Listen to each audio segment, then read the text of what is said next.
जोजा को भी दी है, कितनी? दे चुका हूँ। कितनी? 20,000 बस बस। डॉलरों मैंने में कहा देखो, कोई मैंने कमा रहे कहा हो। कोई नया अब स्टैंडर्ड देखो लगाया। ये अस्सलाम वालेकुम ख़वातीन हज़रात, मैं हूं आपका मेज़बान सुमैर। तो आज के नए प्रोग्राम में हम आपको खुश आमदीद कहते हैं। दोस्तों आज भी हमारे पास बहुत ज़बरदस्त किस्म की अपडेट्स हैं, बहुत ज़बरदस्त किस्म की खबरें हैं। लेकिन सबसे पहले हम बात करेंगे डक्की भाई और बुशरा अंसारी जी के बारे में। डक्की भाई को हाफिज अहमद ने अपने पॉडकास्ट में बुलाया। आप लोगों ने इंसाफ की बात करनी है, ठीक है ना, किसी की तरफदारी नहीं करनी, मैं भी नहीं करूंगा, क्योंकि हम लोग करते हैं जी सीधी बात, ठीक है ना। आप लोगों ने कमेंट सेक्शन में सीधी बात करनी है, मैं यहां पर सीधी बात करूंगा। डक्की भाई से हाफिज अहमद ने पूछा कि ये जो लोग यूट्यूबर्स को क्रिटिसाइज करते हैं, आप लोगों के खिलाफ बात करते हैं, तो आपको कैसा लगता है? कहते हैं करते होंगे जी, ये मुझे नहीं पता किसने किया ये वो। हाफिज अहमद ने उनको एक वीडियो क्लिप भेजा वहीं पे पॉडकास्ट में, और कहते हैं कि मैं आपको एक क्लिप भेजता हूं, आप देखें, सुने और फिर मुझे बताएं कि आपको ये कैसा लग रहा है। उन्होंने वो क्लिप वहीं बैठकर सुना जिसमें बुशरा अंसारी जी ये कह रही हैं कि किस दुनिया के लोग हैं, इतने मिलियंस व्यूज आ जाते हैं इन पर, और मैं तो हैरान हूं लोगों पर जो इनको देखते हैं। इनके पास ना कोई कंटेंट होता है, ना कोई ढंग की बात होती है, ना कुछ होता है, लेकिन लोग इनको मिलियंस में देखते हैं। क्या वजह है? हम इस दुनिया के नहीं है जिसमें ऐसी ऐसी चीजें हम देख रहे हैं कि या अल्लाह ये कौन कौन सी मखलूकें हैं और वो पता नहीं क्या ही करोड़ों अरबों रुपए ही बना रहे हैं और पता नहीं क्या ही वो कर रहे हैं। मुझे तो यही नहीं पता वो कहाँ, मैं ढूंढ रही थी एक दिन एक दो लोगों का नाम मैं नहीं लेती कि वो बहुत बड़े यूट्यूबर हैं या पता नहीं टिकटॉकर है। मैंने कहा ये कहाँ देखूं मैं इनको, मुझे पता ही नहीं इनको कहाँ देखूं। उन्होंने ये वीडियो क्लिप देखा डक्की भाई ने और कहा कि खैर मैं इनको जानता नहीं हूँ, एक्ट्रेस ही होंगी। अब ये बात जरा नोट करें, उन्होंने कहा मैं इनको जानता तो नहीं लेकिन कहीं देखा होगा, एक्ट्रेस ही होंगी। और मैं यही कहना चाहूंगा कि लोग टीवी के डब्बे से बाहर निकल आए हैं। अब ये सोशल मीडिया का दौर है, इन लोगों को हमें अप्रिशिएट करना चाहिए, हमें दाद देनी चाहिए कि ये लोग इतनी जल्दी और इतना ज्यादा फेम इनको मिल गया है। इन लोगों को ये जेलसी मिल रही है, इन लोगों को ये तकलीफ हो रही है कि ये इतने मतलब 20-20, 25-25, 50-50 साल लगा कर भी वो फेम हासिल नहीं कर सके जो हम घर बैठे अपने मोबाइल से वीडियो बनाकर फेम हासिल कर बैठे हैं। ये एक्ट्रेस है ना? जी जी, मैं नहीं जानता, बस मैंने मतलब बाय फेस में जानता हूँ। ठीक है, ठीक है, कि मतलब शक्लें देखी हैं इधर उधर। ठीक है। मैं अगर इनकी क्लिपें निकालना शुरू कर दूं जिस तरह ये कह रही है कि जी ये तो इस दुनिया की ही नहीं है, ठीक है, तो मेरे ख्याल से ये सिर्फ और सिर्फ एक्टर एक्ट्रेसेस ये सिर्फ और सिर्फ एहसास कमतरी का शिकार है।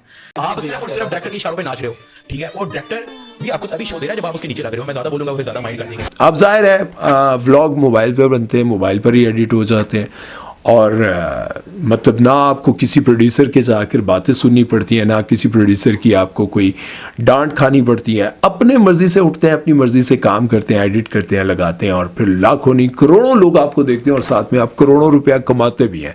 बड़ी बड़ी गाड़ियां, बड़े बड़े घर भी आप परचेज करते हैं। तो उन्होंने कहा कि ये जेलसी है।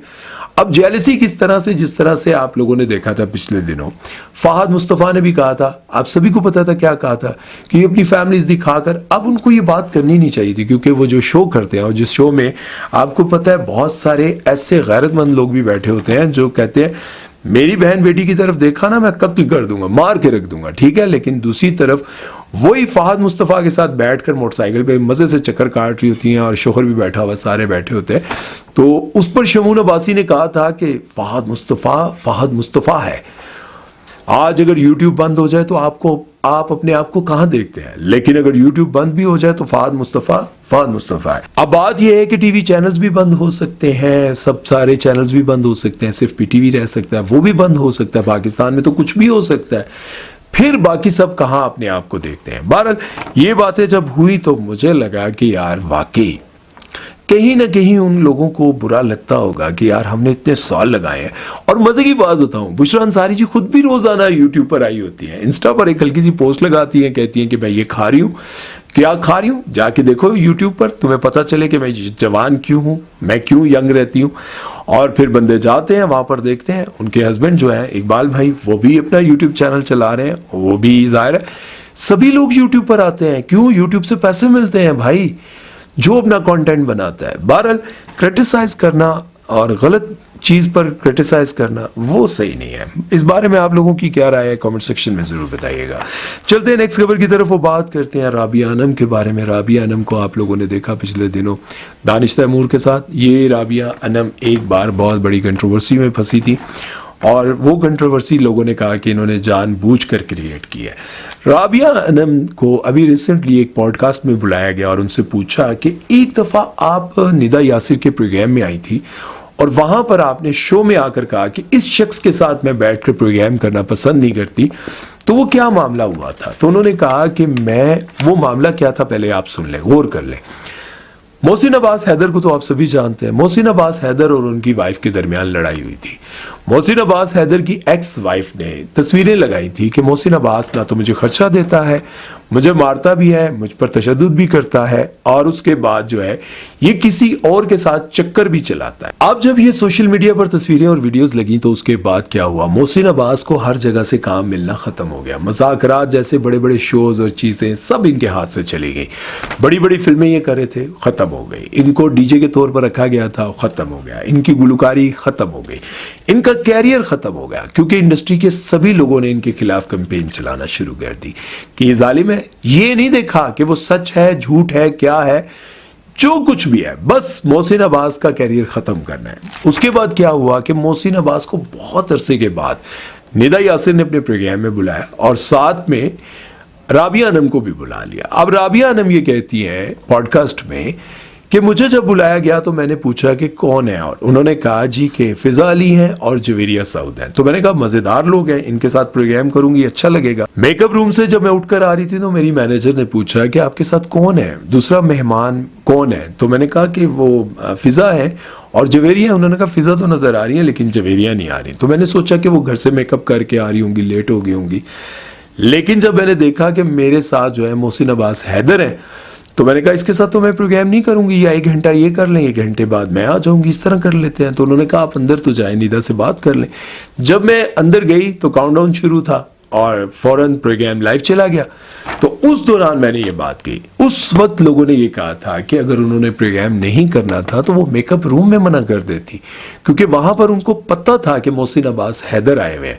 मोहसिन अब्बास हैदर थे तो मोहसिन अब्बास हैदर के साथ अगर वो काम नहीं करना चाहती, क्योंकि वो कहती थी कि मैं जो लोग घरों में बीवियों को मारते हैं उनके साथ मैं काम नहीं कर सकती, जो क्या कहते हैं उसको, ओ सॉरी मेरा कैमरा हिल गया यार, उन लोगों के साथ मैं काम नहीं कर सकती। और उसके खिलाफ मैं कैंपेन भी चला चुकी थी और मैंने सोचा कि अगर मैं इसके साथ बैठ के प्रोग्राम कर लूंगी तो भाई लोग तो मेरे खिलाफ हो जाएंगे, मैं इसके साथ काम नहीं कर सकती। तो मैंने जब ये बातें की, लाइव चलेगी और कंट्रोवर्सी बन गई।